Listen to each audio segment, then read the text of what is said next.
Hello friends, welcome to our channel. இந்த வீடியோல நம்ம பார்க்க போறது கோதுமை வச்சு ஒரு சூப்பரான ரொம்ப சாஃப்ட்டான இடியாப்பம். வாங்க பார்க்கலாம்.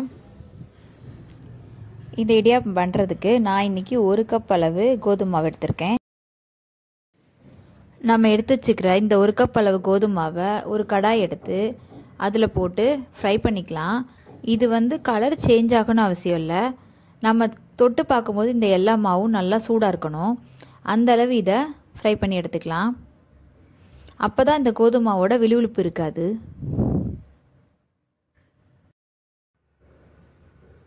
இந்த மாவை தொட்டு பாக்கும்போது இது நல்லா சூடா இருக்கு. இப்போ ஸ்டவ் ஆஃப் பண்ணி இத ஒரு மிக்சிங் பவுலுக்கு மாத்திக்கலாம்.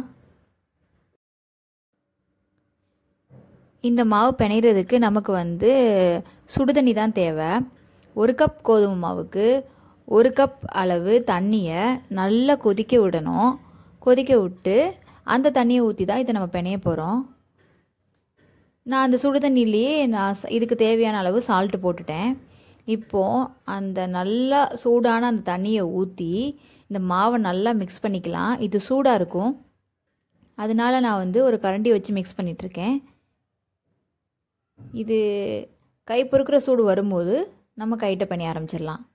சுடு தண்ணி ஊற்றி நல்லா அப்படி மிக்ஸ் பண்ணி வச்சுக்கலாம் ஃபஸ்ட்டு. இப்போ இதை நம்ம எல்லா சுடு தண்ணியை ஊற்றி மிக்ஸ் பண்ணியாச்சு கரண்டியை வச்சு. இது கை பொறுக்கிற சூடு வர்ற வரைக்கும் இது ஒரு தட்டு போட்டு மூடி வச்சிடலாம். இப்போ ஓப்பன் பண்ணி பாருங்கள், இது கை பொறுக்கிற சூடு வந்துருச்சு. இதை இப்போ நல்லா மிக்ஸ் பண்ணி விட்டுக்கலாம்.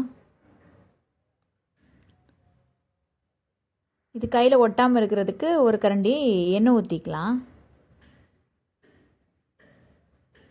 அடுத்து நம்ம இடியாப்பம் அச்சு எடுத்து அதில் பால் மாதிரி உருட்டி நம்ம எப்போவும் இடியாப்பம் புளிகிற மாதிரி புளிஞ்சு எடுத்துக்கலாம். எப்போவுமே நம்ம அரிசி மாவு வச்சு இடியாப்பம் பண்ணி போர் அடிக்கும்ல, அதனால் ஒரு சின்ன சேஞ்சுக்கு நம்ம கோதுமை மாவுலேயே இடியாப்பம் பண்ணிக்கலாம். இதுவும் ரொம்ப டேஸ்ட்டாக இருக்கும். இந்த மாதிரி நம்ம எடுத்து வச்சுக்கிற எல்லா மாவுலேயும் இட்லி பாத்திரத்தில் இந்த மாதிரி புளிஞ்சு விட்டு ஸ்டீமில் இதை வேக வச்சுக்கலாம்.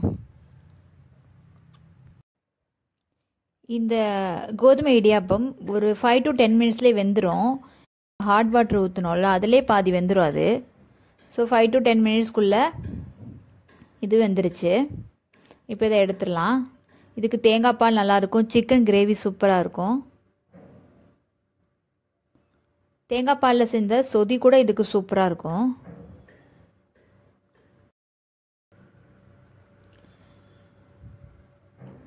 நீங்களும் இந்த ரெசிபியை ட்ரை பண்ணி பாருங்கள்.